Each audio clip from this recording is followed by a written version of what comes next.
Hi, boys and girls. Hi. Abby and I are back to read book number 2 of Ivy and Bean and the Ghost That Had to Go. These two characters are hilarious. I really enjoyed book number 1, and I hope that you enjoy book number 2. So let's get started.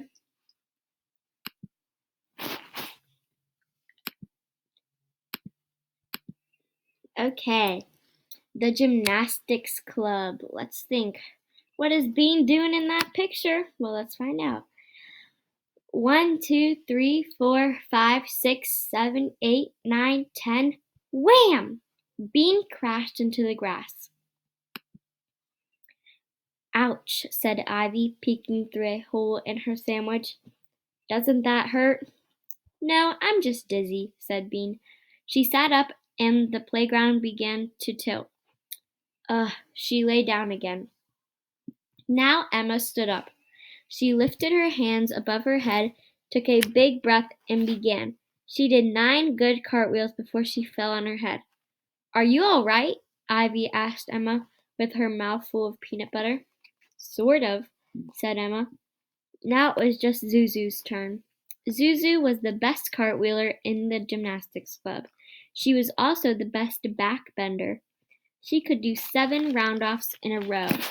Nobody else could do even one. Zuzu pulled down her ruffled pink shirt and raised her hands. 1, 2, 3, 4, 5, 6, 7, 8, 9, 10, 11, 12 cartwheels.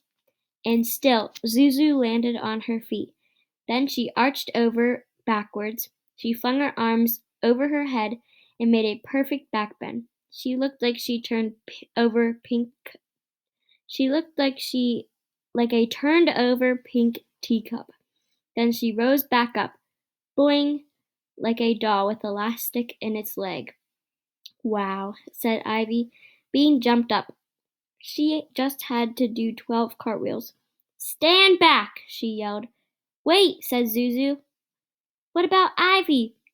Aren't you going to do a cartwheel, Ivy? I- I'm I'm guarding the jackets, said Ivy. But Ivy, this is gymnastics club, said Zuzu. You can't just guard jackets. Why not? Ivy wondered. We'll teach you if we'll teach you how to do it if you don't know, said Emma. She knows, said Bean. She can do a cartwheel. I've seen her. Ivy looked at Bean in surprise. Why was she saying that? Ivy had never done a cartwheel in her life. Slowly, Ivy put her sandwich down next to Emma's jacket. There's just one little problem, she began. Hey, Leo, yelled Bean suddenly. You better watch out. If I get hit with that ball, there's gonna be trouble. Leo was the leader of of the soccer kids at Emerson School. Before there was a gymnastics club, the soccer kids had the whole field to themselves during lunch recess. When Bean and Emma and Zuzu and Ivy started the gymnastics club, they kept getting hit with soccer balls. One day, Bean got clobbered in the stomach and she declared war on the soccer kids. She came to school with a bag of ripe plums and chased Leo down. When she caught him, she sat on him and rubbed plums into his hair. Rose, the yard duty, had been really mad. She told Leo and Bean that they had to work it out, or she would kick them all off the field. So Bean and Leo worked it out. The gymnastics club was supposed to have all the grass near the play structure. The soccer kids were supposed to keep their balls from hitting the gymnastics club. Bean promised not to bring plums to school anymore. After that, the war was mostly over. But now Leo looked mad. It's not even near you, he yelled. He was right. The ball was on the other side of the field, near McAdam, a weird kid who sat under the trees and ate dirt when he thought no one was looking. Okay, yelled Bean, feeling like a dork. She had only been trying to help Ivy. Like I was saying, I can't do a cartwheel at the moment, said Ivy. Why? Asked Zuzu, with her hands on her hips. Because, Ivy said, we've got an emergency situation going on. Right over there, she pointed. Emma, Zuzu and Bean followed Ivy's pointing finger across the playground. She was pointing directly to the girls' bathroom, the one right outside their classroom. Chapter 2. The Oath of Liquids. What? Said Emma. What? Said Zuzu. You don't see it? Said Ivy. What are you talking about? Asked Emma. Bean didn't say anything. She was watching Ivy. What was going on? I see a bathroom. I don't see any emergency situation, said Zuzu. She patted the little pink bow in her hair. Ivy stopped pointing and sighed. Oh well, you probably wouldn't believe me anyway. I'd believe you, said Bean. Anyway, you have to tell me because of the oath. 2 Saturdays before, Ivy had told Bean about blood oaths. If you write down a promise and sign it with your own blood, then you have to keep the promise always. If you didn't, the blood inside your body would curdle. Bean didn't know what curdling was, so Ivy explained that it was like cottage cheese. How disgusting was that? Bean was ready to give it a try right away, but first they had to think of an oath. Bean wanted the oath to be about turning her older sister Nancy to stone. Maybe not forever, but for a month at least.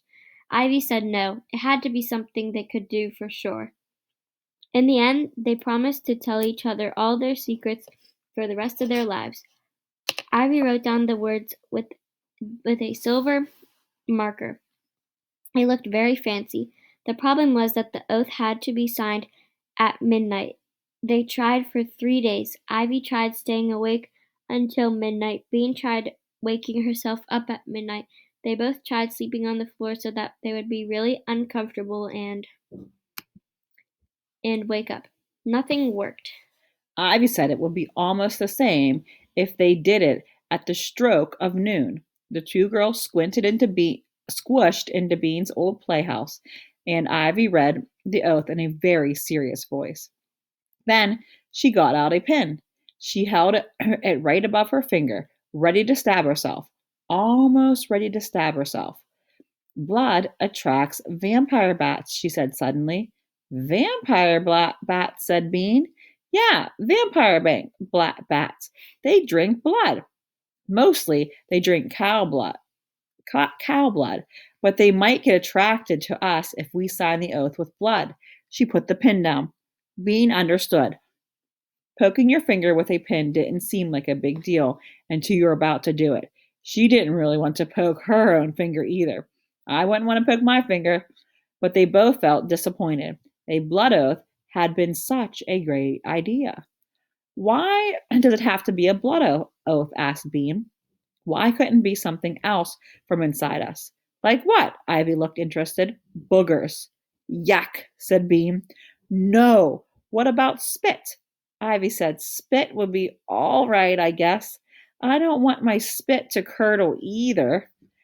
Bean and Ivy never got much a chance to spit because their mothers didn't like it. So they each made a big one and gushed it around into that grosses Mrs. Lewis out. Into letters. They had more spit than they knew what to do with. The paper tore in one piece, and you couldn't really see their names when it dried. That just makes it more mysterious, Bean said.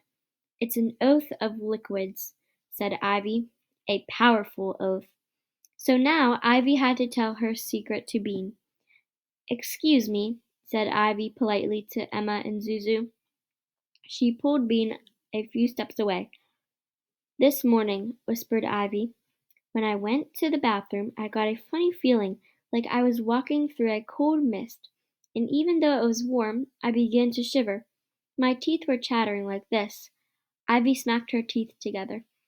And then I heard this strange whining noise like this. Ivy squealed with her mouth closed. Bean didn't know what she was talking about. Was it someone locked in a stall? She guessed. No! Don't you get it? Ivy's eyes glowed. Get what? It's a ghost! The bathroom is haunted! Ivy whispered shouted. Bean spun around to look at the school. The long, open breezeway was dotted with blue doors. The first and second grade girls' bathroom was in the middle of the breezeway. Bean could see a girl coming out of the bathroom door right now. Look! Ivy grabbed her arm. See the cloudy stuff right next to the girl's head? See? Bean squinted. The more she squinted, the more she could see a pale, milky cloud floating on the side of the bathroom door. The girl stepping out into the breezeway rubbed her arm. See? Ivy squeaked. See, she's cool because she just walked through a ghost. And then Bean could see it clearly. The pale spot grew thicker until it was a patch of fog about the size of a person. You couldn't see through it to the inside of the bathroom. I can see it, whispered Bean. Does it have yellowish eyes like little flashlights? Yes, Ivy whispered, squeezing Bean's arm. Yes, it does. They looked at each other and smiled. This was even better than a blood oath. How totally cool, shouted Bean. A haunted bathroom in her own school. What's cool? Yelled Emma and Zuzu together. Tell us. But at that minute, the bell rang. Lunch was over. We'll tell, said Ivy, right here after school. You're going to love it, said Bean. All right, boys and girls, that's the end of chapter 2. We're going to take a break and we'll be back.